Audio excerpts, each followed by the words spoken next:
Que dans le Forum Bois Construction, on parle d'opération, on parle d'architecture, on parle de surélévation, on parle d'extension, on parle de nouvelles technologies, on parle de robotisation.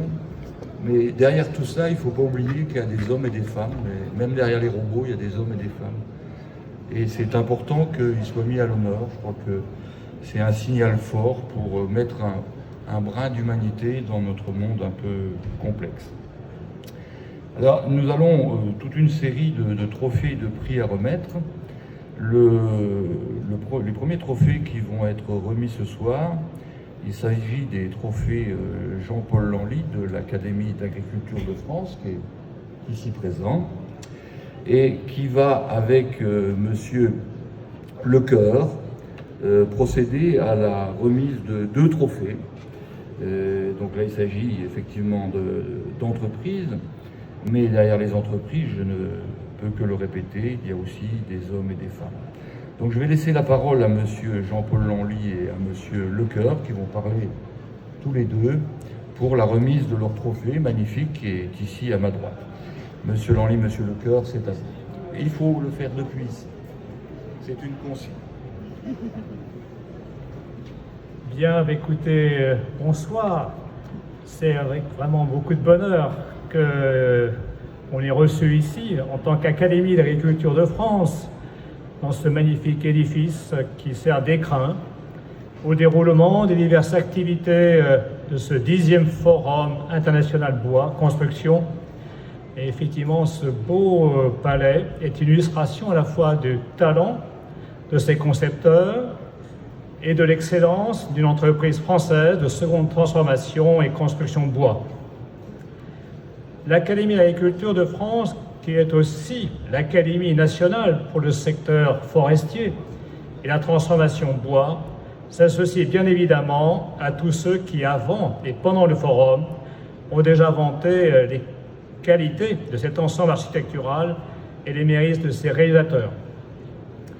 Je vais aussi, au titre de l'Académie d'agriculture, en tant que secrétaire perpétuel, remercier Jean-Paul Lanly, qui a eu l'initiative, en faisant un don à cette académie, d'honorer des entreprises qui valorisent le bois français. Donc je vais laisser la parole à Jean-Paul Lanly pour présenter les 2 entreprises lauréates.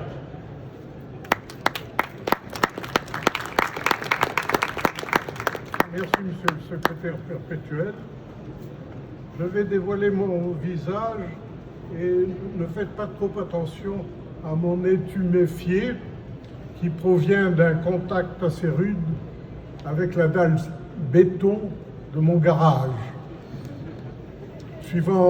Paraphrasant l'expression consacrée, toute analogie avec le choc entre le monde du bois et le monde du béton est bien sûr tout à fait purement aléatoire. Alors je continue, la satisfaction française aurait été à son comble si le bois dont est fait ce magnifique édifice avait été prélevé sur les ressources forestières renouvelables de notre territoire. Et si sa première transformation y avait été réalisée avec la valeur ajoutée et les emplois correspondants à ces premiers maillons de la filière. Il n'est pas de mise aujourd'hui, et ce serait gâcher le plaisir d'être dans ce bel édifice, d'évoquer devant vous toutes les raisons pour lesquelles, dans notre pays, une bonne partie du bois utilisé pour la construction ne provient pas actuellement de nos forêts, de même que pour le bois utilisé pour d'autres usages comme les pâtes à papier et l'ameublement. Ce serait d'ailleurs inutile car vous les connaissez bien. À ces problèmes structurels que des efforts indéniables de mise en ordre de bataille conduit ces 10 dernières années avec les acteurs de l'amont et de l'aval, que ces efforts visent à résoudre, s'ajoutent les effets d'un réchauffement climatique rapide, notamment les sécheresses récurrentes auxquelles nos essences forestières peinent à s'adapter. Nous devons toutes les parties prenantes, doivent retrousser leurs manches pour y remédier. Partie prenante dans les domaines scientifiques et techniques, l'Académie d'agriculture de France apporte elle aussi sa contribution au travers des activités d'information et de plaidoyer de sa section forêt et filière bois. Séance plénière publique, avis transmis aux autorités compétentes, documentation en ligne sur son site, telle la série de fiches La forêt et le bois en 100 questions, condensée en partie dans le livre récent Le grand livre des arbres et de la forêt aux éditions Odile Jacob. De plus, pour encourager les entreprises installées en France à plus et mieux utiliser les ressources forestières nationales, l'Académie a accepté ma proposition de décerner chaque année un trophée pour la valorisation du bois français à 2 entreprises se différenciant en principe par la taille et qui transforment du bois français, le font en quantité croissante et selon des procédés innovants. L'Académie d'agriculture de France félicite les 2 sociétés lauréates de 2021 ainsi que ceux de leurs dirigeants qui vont maintenant s'adresser à vous et à qui le secrétaire perpétuel de l'Académie va remettre le trophée qui leur revient. Le jury des trophées a désigné comme premier lauréat une entreprise filiale d'un groupe bien connu, le groupe Soprema, dans le domaine de la construction, plus spécifiquement dans les créneaux de l'étanchéité, de l'isolation et de la couverture.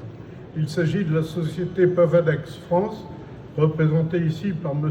Bruno Gertsch, son directeur opérationnel pour les isolants biosourcés. Elle a été sélectionnée pour ses systèmes d'isolation à base de panneaux de fibres de bois de marque Pavadex, du nom de la société suisse spécialisée dans l'isolation qui fut rachetée récemment par la Soprema.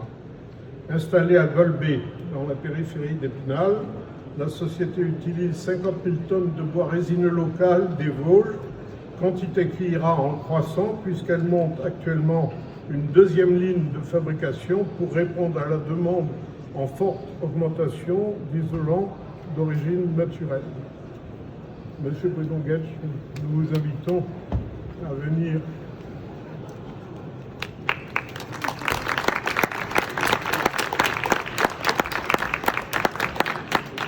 Bien, écoutez, au nom de l'Académie d'agriculture, le trophée Jean-Paul Lanly de l'Académie d'agriculture vous est remis à M. Bruno Gertsch de la société Pavadex. Voilà, merci beaucoup. Un petit mot pour remercier M. Lanly et toute son équipe de nous avoir sélectionnés. Ça traduit en effet l'engagement fort qu'a notre groupe Soprema dans les isolants naturels depuis plusieurs années. Et sur ce site de Golbet où nous sommes en train d'investir pour créer une 2e ligne de fabrication. Comme on le disait, aujourd'hui on consomme 100% de bois français et même plus précisément 150 km autour des Vosges.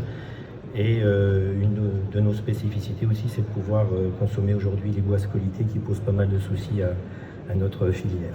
Voilà. Merci en tout cas de nous avoir retenus.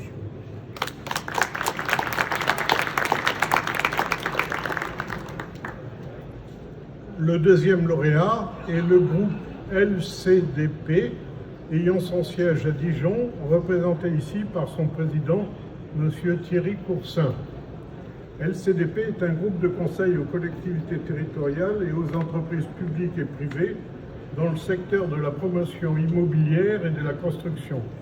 Le groupe s'est engagé résolument au cours des 10 dernières années en faveur de l'utilisation du bois dans la construction avec des réalisations superbes dont nous voyons quelques exemples à l'écran.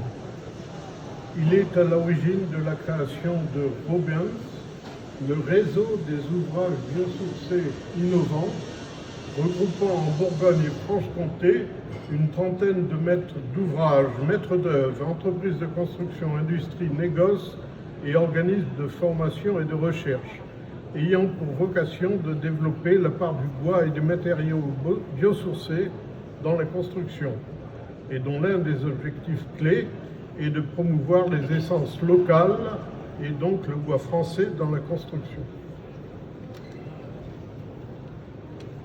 Bien, écoutez, j'ai encore le bonheur, au nom de l'Académie d'agriculture,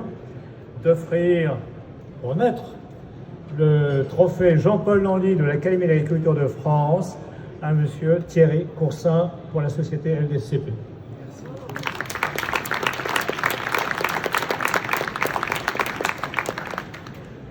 Merci beaucoup. C'est naturellement l'heure des remerciements.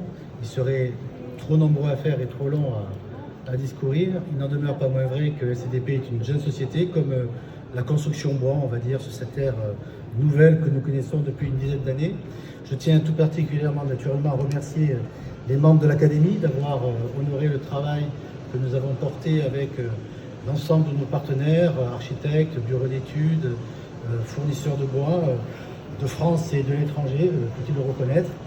Mais pour autant, c'est vrai, comme vous le soulignez, je sais qu'avec nos partenaires, qui sont de plus en plus nombreux à nous suivre, notamment des grands groupes énergéticiens comme Equans, qui est la nouvelle formule d'Engie Solutions, nous avons œuvré pour mettre en place un réseau des ouvrages biosourcés innovants, parce que nous avons réalisé effectivement un bel ouvrage qui est le siège social de la Caisse d'épargne Bourgogne-Franche-Comté et le parking attenant, faisant ainsi un objet de 9 500 m² et de 14 000 m² pour le parking, devenant ainsi le plus grand ouvrage bois massif de France et pas en région parisienne. Je tiens à le souligner, c'est que le bois est d'abord une économie aussi territoriale, et il faut remercier en cela l'ensemble des acteurs qui, dans nos provinces, où qu'elles soient, puissent contribuer, travailler, être financés et pouvoir produire encore pour le bois. Un dernier remerciement pour une personne que je connais depuis quelques années maintenant. Je tiens à souligner son opiniâtreté au travers de la dure période qu'elle a traversée. Je parle de Nicole, l'organisatrice de ce forum Bois Construction. Il faut imaginer ce que c'est que de porter un tel événement, avec ce rayonnement-là, à l'échelle nationale et européenne et internationale. Et je tenais vraiment à te remercier pour ce travail, cet ouvrage que tu ne cesses de construire avec l'ensemble des partenaires. Et je remercie encore l'Académie. Voilà, bonne soirée à vous.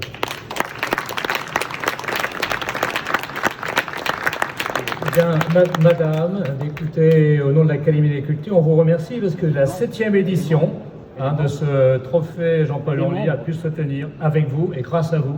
Grand merci.